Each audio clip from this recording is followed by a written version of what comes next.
Yunani kuno, Pulau Kreta, di bawah istana megah Raja Minos, ada sesuatu yang tersembunyi labirin yang begitu rumit sampai siapapun yang masuk tidak akan pernah bisa keluar. Dan di pusat labirin itu, dalam kegelapan yang tidak pernah tersentuh cahaya matahari, tinggal makhluk yang membuat seluruh Yunani gemetar ketakutan, Minotaur, setengah manusia, setengah banteng, tinggi 3 meter, otot seperti batu, tanduk tajam yang bisa menembus perisai perunggu. Dan setiap 9 tahun, Athens harus mengirim 7 pemuda dan 7 pemudi ke Kreta sebagai upeti untuk dimasukkan ke labirin dan dimakan oleh monster itu. Hari ini saya akan membongkar Minotaur, monster paling terkenal dari mitologi Yunani yang sebenarnya adalah korban tragis, bagaimana ceritanya mungkin terinspirasi oleh sejarah nyata dan ritual mengerikan di Kreta kuno, dan kenapa Minotaur mewakili sesuatu yang jauh lebih gelap daripada sekadar monster dalam labirin. Kelahiran yang terkutuk. Untuk memahami Minotaur, kita harus mulai dari awal yang sangat aneh dan mengganggu.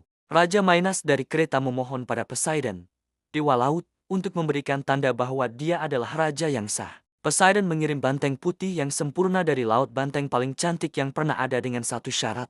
Minos harus mengorbankan banteng itu kembali untuk Poseidon. Tapi Minos terpesona oleh keindahan banteng itu. Dia tidak mau menyembelihnya. Dia menyembunyikan banteng putih Poseidon dan mengorbankan banteng biasa sebagai gantinya. Poseidon marah, dan balas dendamnya sangat kejam.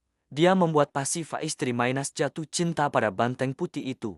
Bukan cinta biasa, tapi obsesi yang tidak wajar, tidak natural. Pasifa yang putus asa meminta Daedalus, pencipta dan insinyur jenius, untuk membantu. Daedalus membuat kostum sapi betina dari kayu dan kulit yang sangat realistis. Pasifa masuk ke dalam kostum itu, dan hal yang mengerikan terjadi. Beberapa bulan kemudian, Pasifa melahirkan. Tapi yang keluar bukan bayi manusia. Asterion, nama asli Minotaur, lahir dengan kepala dan ekor banteng tapi tubuh manusia. Minos ketakutan dan malu. Ini adalah bukti hidup dari dosanya, dari penghinaannya pada Poseidon. Dia tidak bisa membunuh makhluk itu tetap anak dari istrinya. Tapi dia juga tidak bisa membiarkannya hidup di istana. Jadi dia memerintahkan Daedalus membangun penjara paling rumit yang pernah dibuat, labirin. Labirin, penjara atau neraka. Labirin yang dibangun Daedalus adalah masterpiece arsitektur yang mengerikan. Ribuan koridor berkelok-kelok, ratusan ruangan identik, dinding-dinding batu tinggi tanpa jendela, tidak ada peta, tidak ada penanda. Sekali masuk, kamu tersesat selamanya. Bahkan Daedalus sendiri hampir tidak bisa keluar setelah menyelesaikannya. Asterion Minotaur dibuang ke dalam labirin sejak kecil. Bayangkan,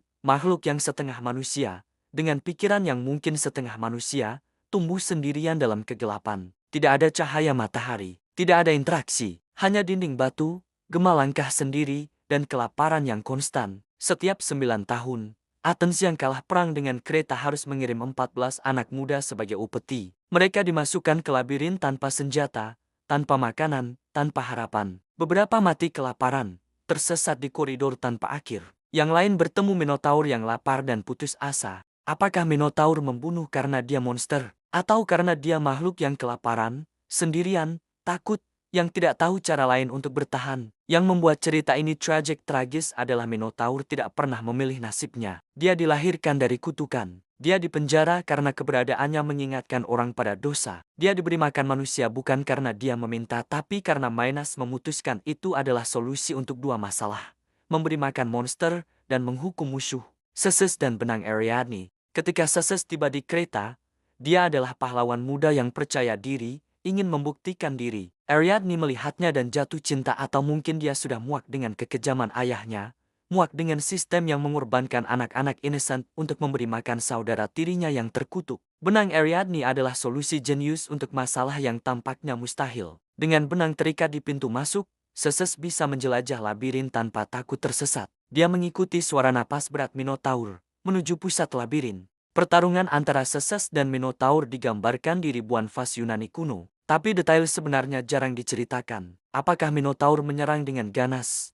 Atau apakah dia mencoba lari? Apakah dia berteriak dengan suara manusia atau mengaum seperti banteng? Apakah Zeus membunuhnya dalam pertarungan adil atau membunuh makhluk yang tidak bersenjata, kelaparan, dan sendirian? Setelah membunuh Minotaur, Zeus mengikuti benang kembali keluar. Dia melarikan diri dari Kreta dengan Ariadne dan anak-anak Athens lainnya. Tapi cerita tidak berakhir dengan bahagia. Dalam perjalanan pulang, Zeus mengabaikan instruksi ayahnya untuk mengganti layar hitam kapal dengan layar putih kalau dia sukses. Ayahnya, Raja Aegeus, melihat layar hitam dari tebing dan mengira Ceses mati. Dia bunuh diri dengan melompat ke laut-laut yang sekarang dinamai Aegean atas namanya. Dan Ariadne, Ceses meninggalkannya tidur di Pulau Naxos. Beberapa versi bilang dia lupa. Versi lain bilang dia sengaja meninggalkan dia karena sudah tidak butuh dia lagi. Penyelamat Ceses, yang memberinya cara untuk menang, ditinggalkan begitu saja. Apakah labirin nyata? Bukti arkeologi. Inilah yang menarik. Cerita Minotaur mungkin terinspirasi oleh sejarah nyata. Tahun 1900,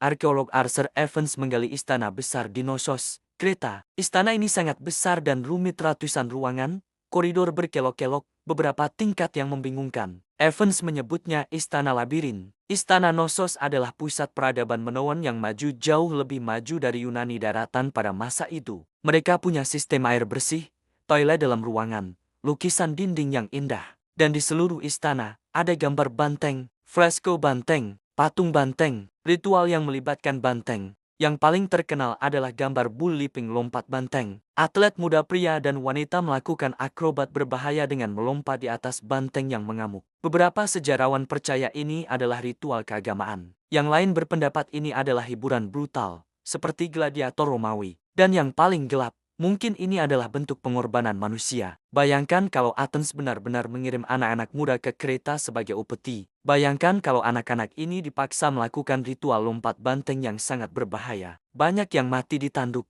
diinjak, dicabik. Dari perspektif orang Sina yang mendengar cerita ini dari jarak jauh, tanpa melihat langsung, mungkin mereka membayangkan monster setengah banteng yang memakan anak-anak mereka di dalam istana yang rumit seperti labirin. Minotaur dalam seni dan budaya selama ribuan tahun. Minotaur adalah simbol dari banyak hal berbeda. Dalam seni Yunani kuno, dia digambarkan sebagai monster murni, musuh yang harus dikalahkan oleh pahlawan. Dalam era Romawi, dia jadi simbol dari barbarisme yang dikalahkan oleh peradaban. Tapi seniman modern melihat Minotaur dengan cara berbeda. Pablo Picasso terobsesi dengan Minotaur, menggambarnya puluhan kali. Dalam karya Picasso, Minotaur sering digambarkan sebagai figur tragis, kadang violent tapi juga vulnerable, kadang monster tapi juga korban. Picasso mengidentifikasi dengan Minotaur sebagai simbol dari sisi gelap manusia, dari naluri yang kita penjara tapi tidak bisa kita hapus. Dalam literatur modern, penulis seperti Jorge Luis Borges menulis tentang Minotaur dengan empati.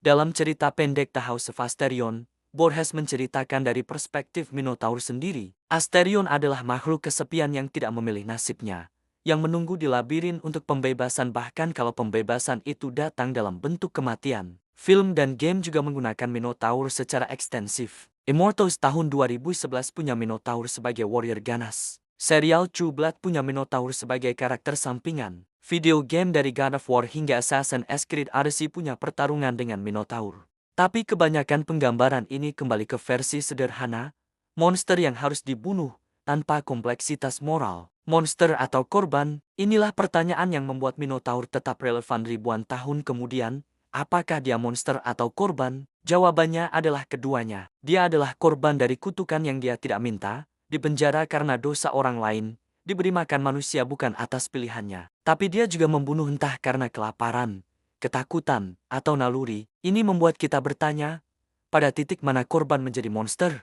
Kalau kamu diperlakukan seperti binatang sepanjang hidupmu, dikurung dalam kegelapan, diberi makan daging manusia, apakah kamu bisa disalahkan karena berubah jadi monster? Atau apakah orang yang menjadikanmu monster, Minos yang mengurungmu, Poseidon yang mengutuk ibumu, masyarakat yang mengorbankan anak-anak untuk memberimu makan yang adalah monster sebenarnya? Zeus dipuji sebagai pahlawan karena membunuh Minotaur. Tapi apakah membunuh makhluk yang dipenjara, sendirian, tanpa pilihan dalam hidupnya adalah heroik? Atau apakah yang heroik adalah mengakhiri sistem yang menciptakan monster itu? Sayangnya, setelah membunuh Minotaur, Zeus tidak mengubah apapun. Dia hanya menghapus simptom gejala, bukan penyakitnya. Labirin dalam diri kita, Minotaur dan labirinnya jadi metafora yang kuat untuk kondisi manusia. Labirin adalah pikiran kita sendiri, rumit, gelap, mudah tersesat. Minotaur adalah bagian dari diri kita yang kita takuti dan kurung, anger, violence, naluri yang tidak beradab. Kita membangun dinding psikologis untuk menjaga monster kita tetap tersembunyi,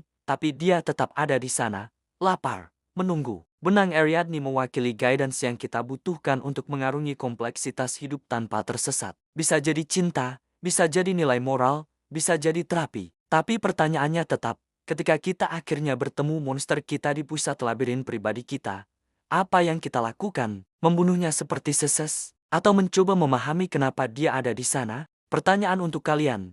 Apakah Minotaur adalah monster yang layak dibunuh atau korban yang layak dikasihani? Kalau kalian adalah seses, apa yang akan kalian lakukan berbeda? Tulis di komentar. Like kalau kalian belajar sesuatu tentang sisi tragis dari Minotaur.